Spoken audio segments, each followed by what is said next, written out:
আসসালামু আলাইকুম রহমতুল্লাহ। প্রিয় দর্শক শ্রোতা, আজকের ভিডিওতে আমরা রোজার 20টি আধুনিক মাসালা সম্পর্কে আলোচনা করব, যেগুলো জেনে রাখা প্রয়োজন সকলেরই। সময়ের পরিবর্তনে চিকিৎসা বিজ্ঞানের আধুনিকায়নের ফলে অনেক বিষয় আমাদের সামনে এসেছে, যেগুলো ইতিপূর্বে ছিল না। রোজার 20টি আধুনিক এমন মাসালা সম্পর্কে আজকের ভিডিওতে আলোচনা করব।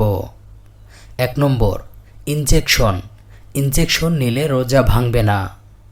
2 নম্বর, ইনহেলার। শ্বাসকষ্ট দূর করার লক্ষ্যে তরল জাতীয় একটি ওষুধ স্প্রে করে মুখের ভেতর দিয়ে গলায় প্রবেশ করানো হয়। এভাবে মুখের ভিতর ইনহেলার স্প্রে করার দ্বারা রোজা ভেঙে যাবে। 3 নম্বর, এনজিওগ্রাম। হার্ট ব্লক হয়ে গেলে উরুর গোড়া কেটে বিশেষ রগের ভেতর দিয়ে হার্ট পর্যন্ত যে ক্যাথেটার ঢুকিয়ে পরীক্ষা করা হয় তার নাম এনজিওগ্রাম। এই যন্ত্রটিতে যদি কোনো ধরনের ঔষধ লাগানো থাকে তারপরও রোজা ভাঙবে না। 4 নম্বর, অক্সিজেন। রোজা অবস্থায় ওষুধ ব্যবহৃত অক্সিজেন ব্যবহার করলে রোজা ভেঙে যাবে, তবে শুধু বাতাসের অক্সিজেন নিলে রোজা ভাঙবে না। 5 নম্বর, মস্তিষ্ক অপারেশন। রোজা অবস্থায় মস্তিষ্ক অপারেশন করে ওষুধ ব্যবহার করা হোক বা না হোক রোজা ভাঙবে না। 6 নম্বর, রক্ত নেয়া বা দেয়া। রোজা অবস্থায় শরীর থেকে রক্ত বের করলে বা শরীরে প্রবেশ করালে রোজা ভাঙবে না। 7 নম্বর, সিস্টোস্কোপি। পেশাবের রাস্তা দিয়ে ক্যাথেটার প্রবেশ করিয়ে যে পরীক্ষা করা হয় এর দ্বারা রোজা ভাঙবে না। 8 নম্বর, প্রক্টোস্কোপি। পাইলস, পিসার, অর্শ, হারিস, বুটি ও ফিস্টুলা ইত্যাদি রোগের পরীক্ষাকে প্রক্টোস্কোপ বলে। মলদ্বার দিয়ে নল প্রবেশ করিয়ে পরীক্ষাটি করা হয়। রোগী যাতে ব্যথা না পায় সেজন্য নলের মধ্যে গ্লিসারিন জাতীয় কোনো পিচ্ছিল বস্তু ব্যবহার করা হয়। নলটি পুরোপুরি ভেতরে প্রবেশ করে না।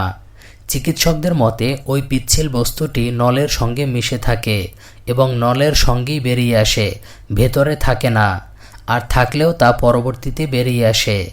যদিও শরীরে তা চষে না, কিন্তু ওই বস্তুটি ভিজা হওয়ার কারণে রোজা ভেঙে যাবে। 9 নম্বর, স্যালাইন।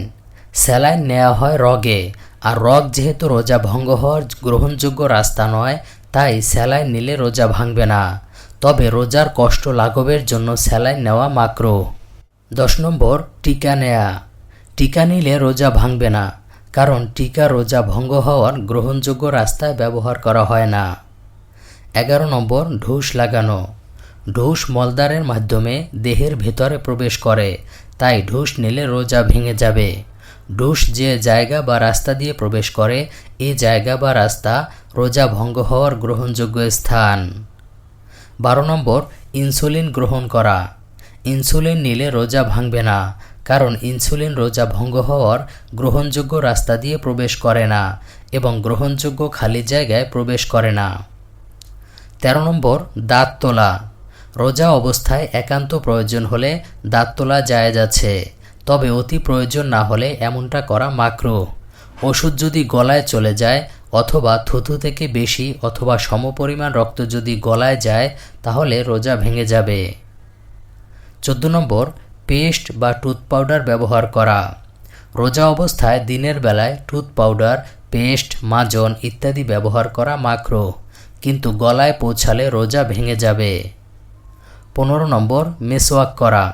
শুকনা বা কাঁচা মেসওয়াক দিয়ে দাঁত মাজার দ্বারা রোজার কোনো ক্ষতি হয় না, চাই যখনই করা হোক না কেন। 16 নম্বর, মুখে ওষুধ ব্যবহার করা। মুখে ওষুধ ব্যবহার করে তা গিলে ফেললে বা ওষুধ অংশবিশেষ গলায় প্রবেশ করলে রোজা ভেঙে যাবে। গলায় প্রবেশ না করলে রোজা ভাঙবে না। 17 নম্বর, রক্ত পরীক্ষা। পরীক্ষার জন্য রক্ত দিলে রোজার কোনো ক্ষতি হবে না, তবে খুব বেশি পরিমাণে রক্ত দেয়া যার দ্বারা শরীরে দুর্বলতা আসে তাহলে তা মাকরুহ। 18 নম্বর, ডায়াবেটিস। ডায়াবেটিসের সুগার মাপার জন্য সুচ ঢুকিয়ে যে 1 ফোঁটা রক্ত নেওয়া হয়, এতে রোজার কোনো ক্ষতি হবে না। 19 নম্বর, নাকে ওষুধ দেয়া। নাকে পানি বা ওষুধ দিলে যদি তা খাদ্যনালীতে চলে যায় তাহলে রোজা ভেঙে যাবে এবং কাজা করতে হবে। 20 নম্বর, চোখে ওষুধ বা সুরমা ব্যবহার করা। চোখে ওষুধ বা সুরমা ব্যবহার করার দ্বারা রোজা ভাঙবে না, যদিও এগুলোর স্বাদ গলায় অনুভব হয়। আল্লাহ তাআলা আমাদের সবাইকে প্রত্যেকটি সঠিক মাসালা জেনে সেই অনুসারে আমল করার তৌফিক দান করুন। আমিন।